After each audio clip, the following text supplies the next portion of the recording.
If you've ever felt the crushing pain of watching someone you care about emotionally retreat the moment you try to get close, you're not alone.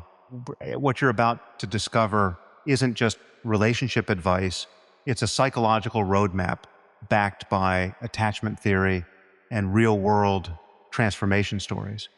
These 5 strategies have helped countless people turn emotionally distant partners into secure, available men who can finally show up for love. But here's the truth nobody tells you this journey requires you to do the exact opposite of what your heart is screaming at you to do. It demands strength, self awareness, and the willingness to release control while maintaining your worth. The science is clear. Avoidance isn't a life sentence, it's a learned pattern, and patterns can be unlearned. What you'll learn in the next few minutes has the power to either transform your relationship or transform your understanding of what you truly deserve. Either outcome is a victory.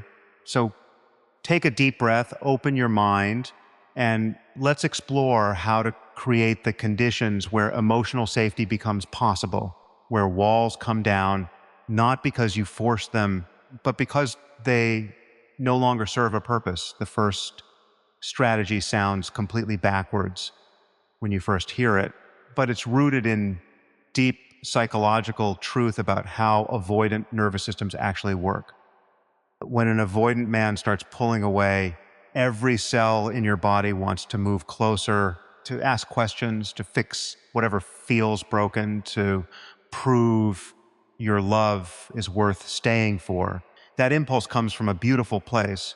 It's your attachment system trying to restore connection. But here's what happens in his brain when you pursue his amygdala. The fear center lights up like a Christmas tree. His nervous system interprets your approach as a threat to his autonomy, triggering a primal flight response that has nothing to do with logic and everything to do with survival instincts formed in childhood. The more you chase, the more he runs, creating a painful dance that leaves you both exhausted and disconnected. The counterintuitive pullback flips this dynamic entirely. When you intentionally create space, not as punishment, not as a game, but as a genuine reinvestment in your own life, his threat response deactivates. The pressure valve releases. Suddenly, he's not defending his independence anymore because it's not under attack. And in that space, something remarkable happens. The longing he's been suppressing, the need for connection that exists in every human heart begins to surface. He starts to notice your absence. He wonders what you're doing, who you're with, whether you're okay without him. The very thing he was running from becomes the thing he finds himself missing. But this only works if your pullback is authentic, if you're genuinely investing in friendships, hobbies, personal growth, and a life that doesn't revolve around his emotional availability. When you become truly okay without him, when your happiness isn't contingent on his presence, he often realizes that he's not okay without you. The key is that this isn't a manipulation tactic. It's a boundary. You're saying through your actions that you deserve someone who shows up, and if he can't, you'll be just fine building a beautiful life. Anyway, the second strategy requires you to become bilingual in relationships, learning to speak a language that feels foreign to your emotional nature, but native to his psychological wiring. Most relationship advice tells you to lead with vulnerability, to open your heart, express feelings freely, and expect the same in return. That works beautifully with secure partners who have the emotional bandwidth to hold space for intensity. But avoidant men aren't wired that way, at least not initially. Their brains are hypersensitive to emotional overwhelm, interpreting it as danger rather than intimacy. When you approach them with heavy emotional processing, their prefrontal cortex literally shuts down and they go into freeze or flight mode. This doesn't mean they don't care.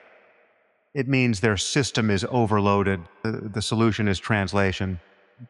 Instead of saying things like, I feel so hurt and disconnected when you don't text me back for hours, it makes me feel like I don't matter to you. Packs multiple emotional charges into one statement.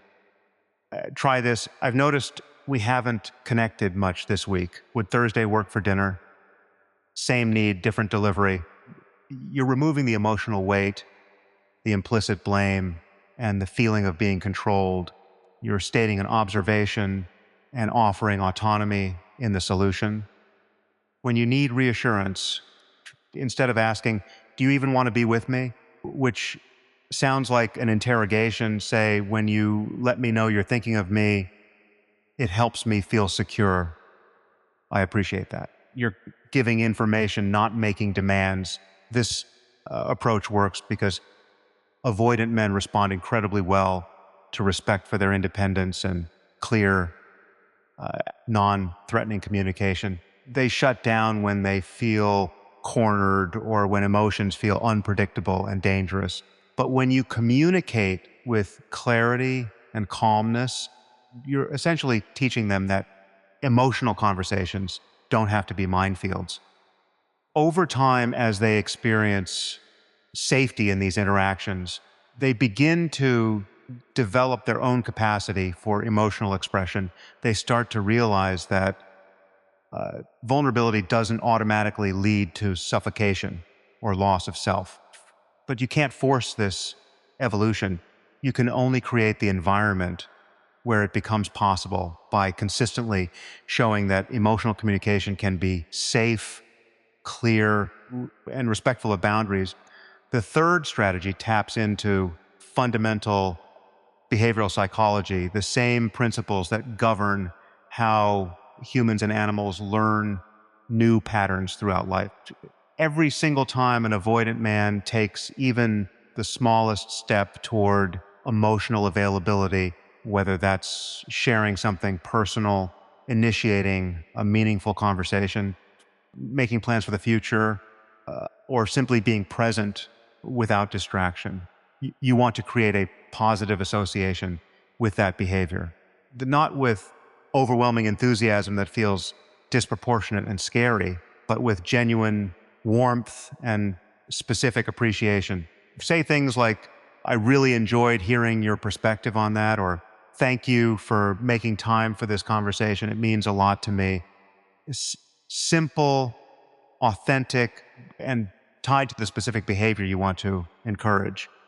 What you're doing is creating a neural pathway in their brain that associates emotional openness with positive outcomes, with feeling good rather than feeling trapped. But the second part of this strategy is equally critical and often harder to execute. When they withdraw, you don't punish it. No guilt trips about how their distance hurts you, no passive-aggressive comments, no cold shoulder treatment designed to make them feel bad. You simply become neutral, not cold or mean, but genuinely busy with your own life. You're not chasing, you're not freezing them out. You're just continuing to exist fully, whether they're engaged or not. This creates a powerful psychological feedback loop.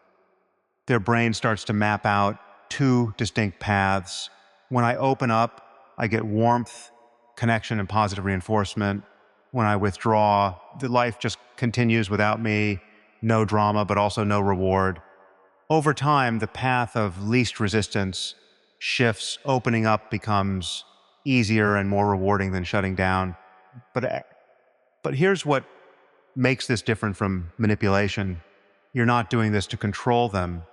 You're doing it to teach their nervous system that intimacy is safe, and withdrawal doesn't get them what they unconsciously want, which is often attention, even negative attention.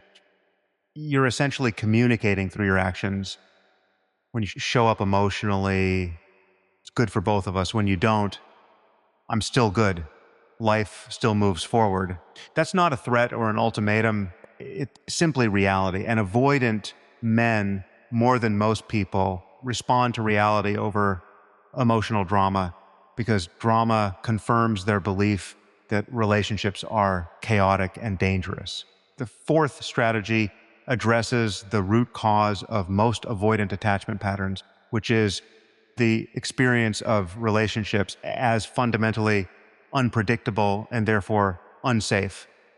Many avoidant men grew up in environments where love was inconsistent, sometimes smothering and intrusive, sometimes cold and unavailable, often swinging between extremes with no middle ground.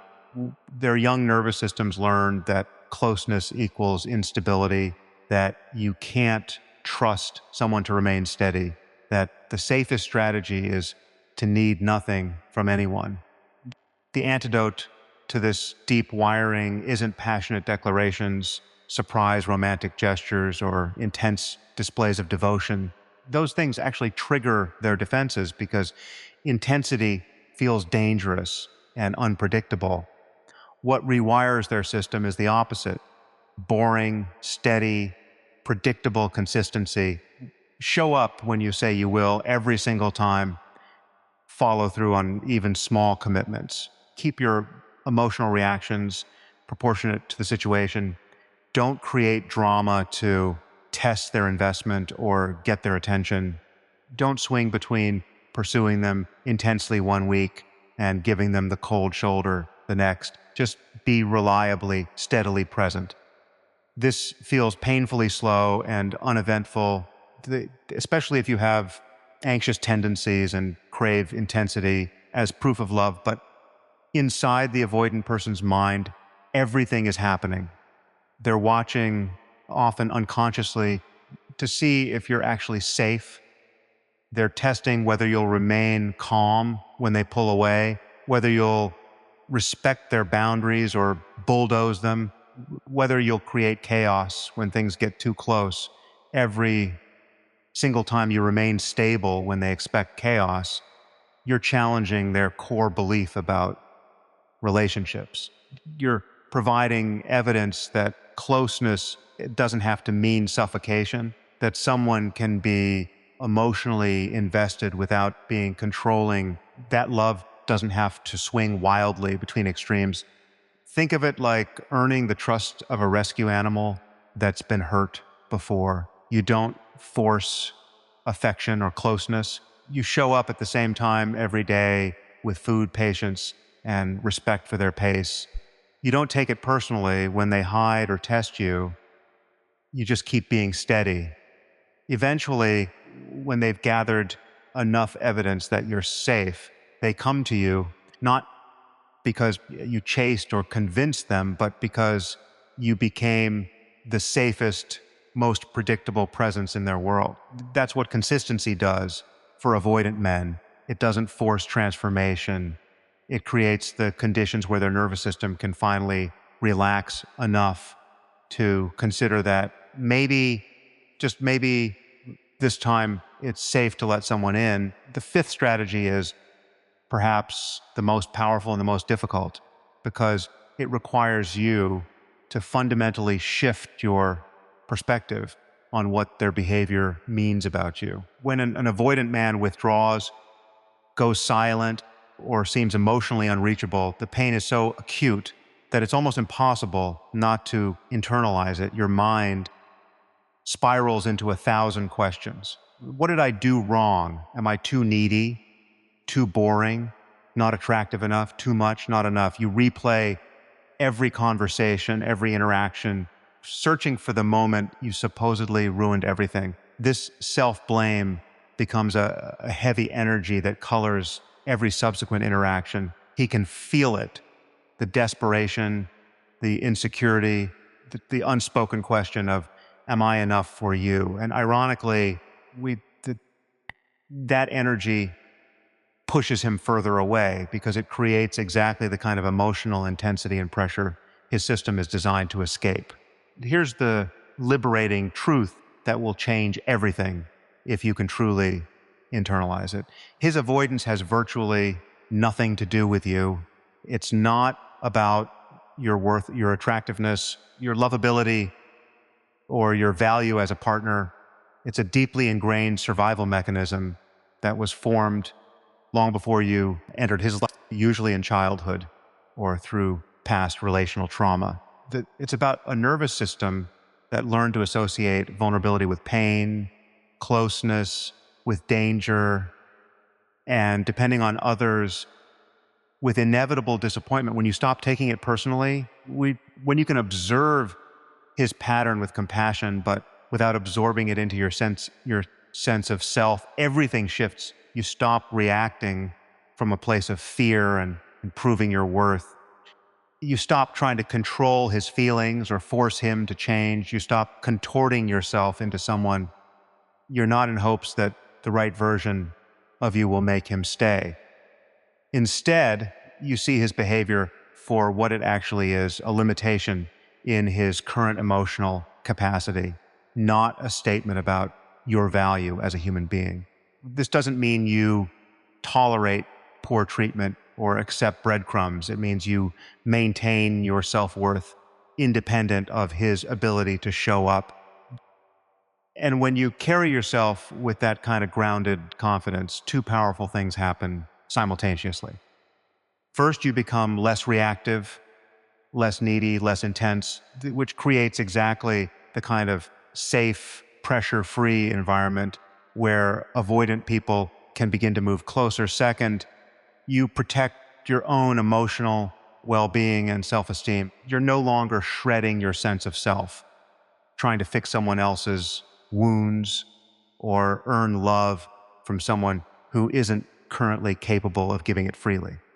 Sometimes this shift in your energy leads to genuine transformation in the relationship as he rises to meet your grounded presence.